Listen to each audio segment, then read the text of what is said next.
Ulysses S. Grant's name is etched in the annals of American history as a general who led the Union to victory in the Civil War. But what made him stand out among a long line of military leaders? In 1864, Abraham Lincoln finally found a man who could bring the war to an end, someone who didn't just strategize but acted decisively.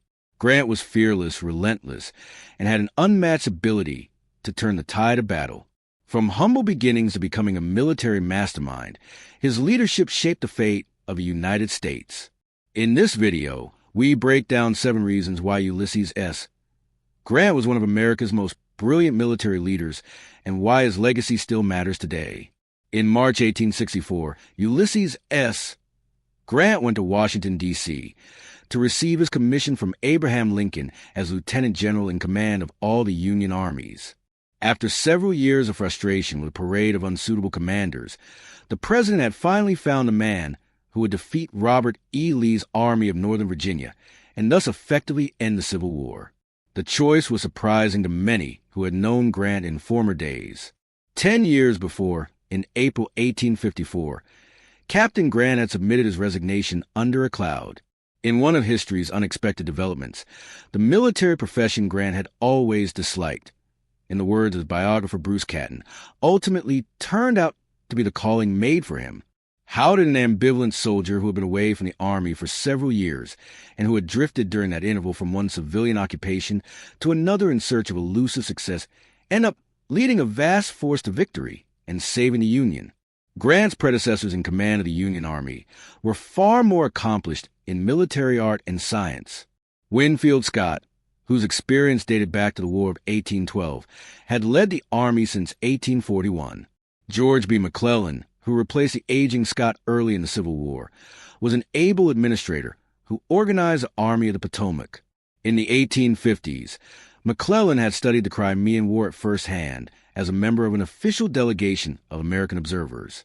Henry W. Halleck, the author of Elements of Military Art and Science, was regarded as a master theoretician, yet McClellan and Halleck both proved reluctant to take decisive action in the field.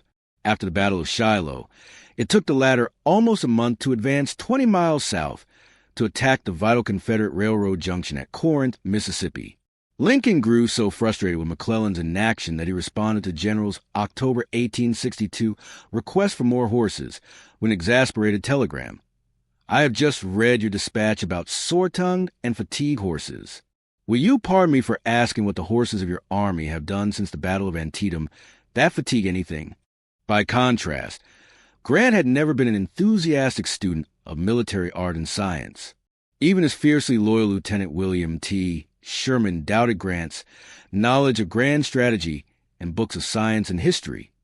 He told his friend precisely that in a March 1864 letter, in which he also concluded that Grant's triumph owed in large measure to his fundamental common sense and to his chief characteristic, an unshakable faith in victory.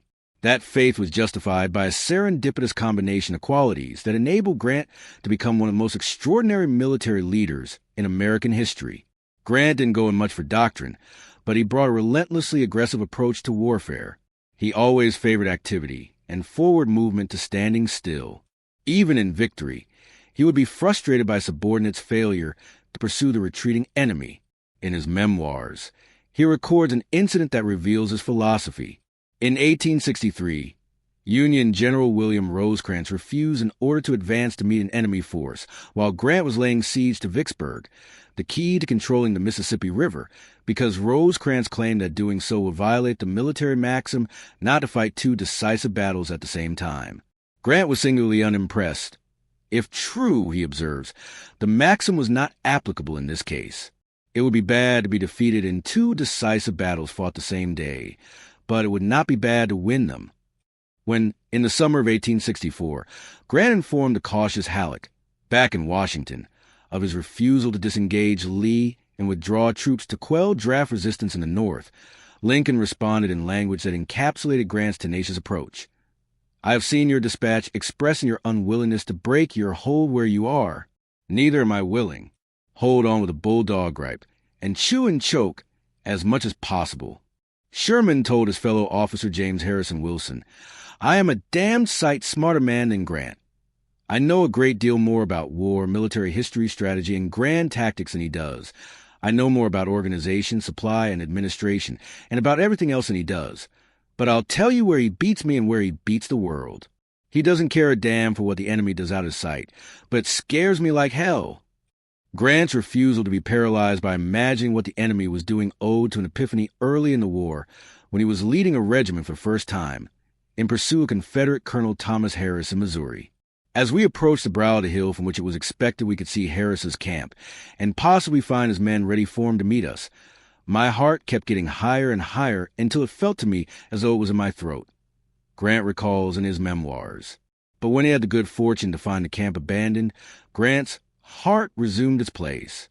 He learned the vital lesson that his adversary had been as much afraid of me as I had been of him. From that event to the close of the war, I never experienced trepidation upon confronting an enemy, though I always felt more or less anxious. In April 1862, during the bloody two-day Battle of Shiloh, Grant did not share his colleagues' bleak view. Sherman was demoralized by the first day's fighting, while Don Carlos Buell, who arrived with reinforcements amid the battle, advised retreat. Grant refused. The distant rear of an army engaged in battle is not the best place from which to judge correctly what is going on in front, he asserts in his memoirs.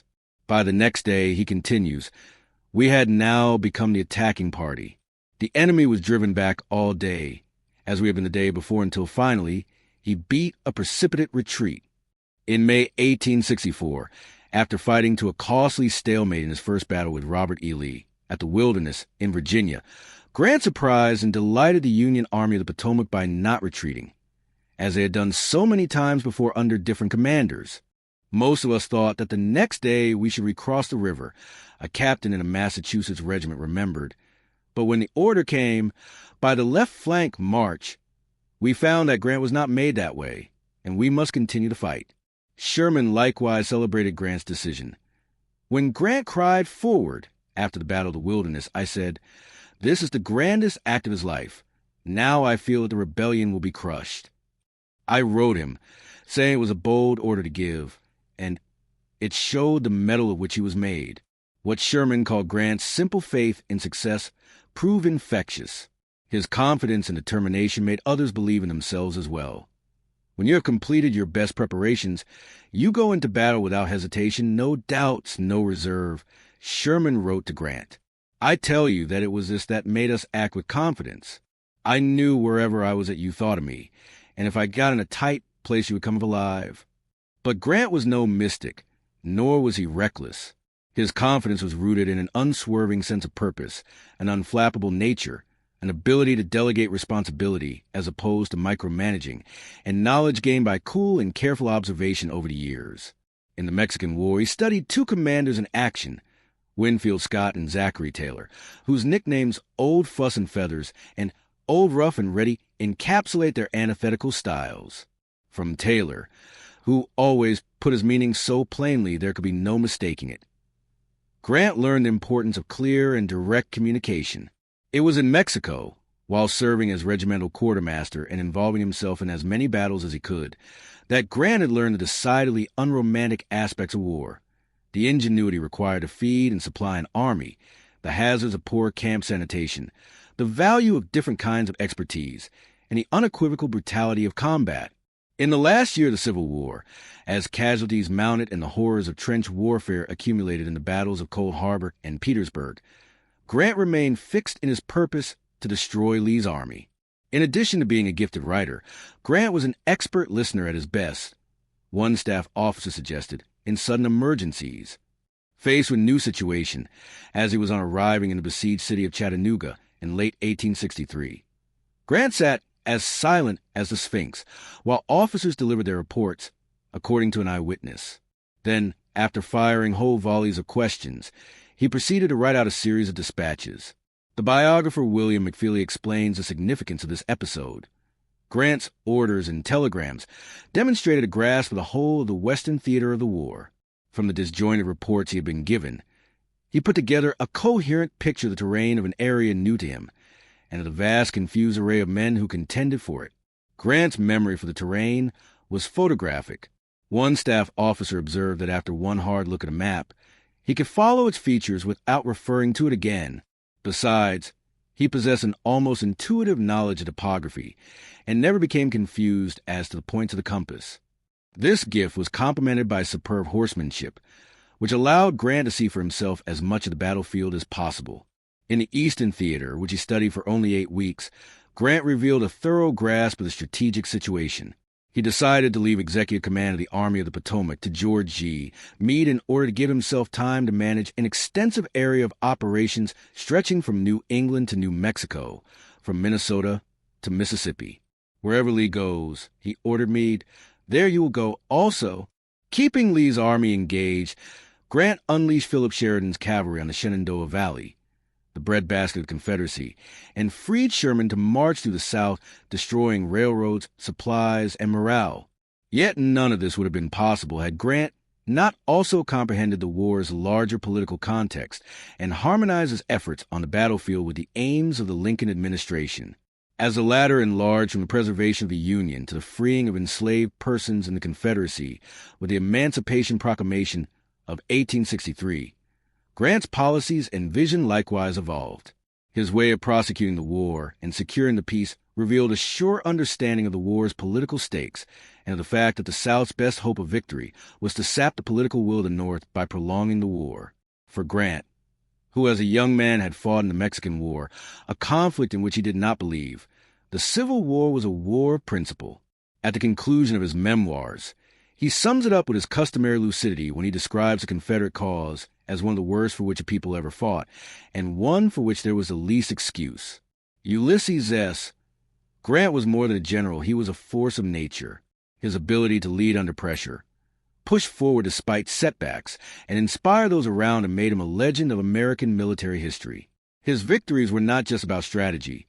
They were about resilience, vision, and an unwavering belief in success. Without Grant, the Union's fate might have been very different. His leadership lessons continue to resonate beyond the battlefield. If you found this deep dive into Grant's brilliance insightful, make sure to subscribe, hit the notification bell, and share this history with others, because understanding the past helps us shape the future. If you found this video enlightening, help us bring more untold history to light. Subscribe to iRich History, hit the notification bell, and share this video.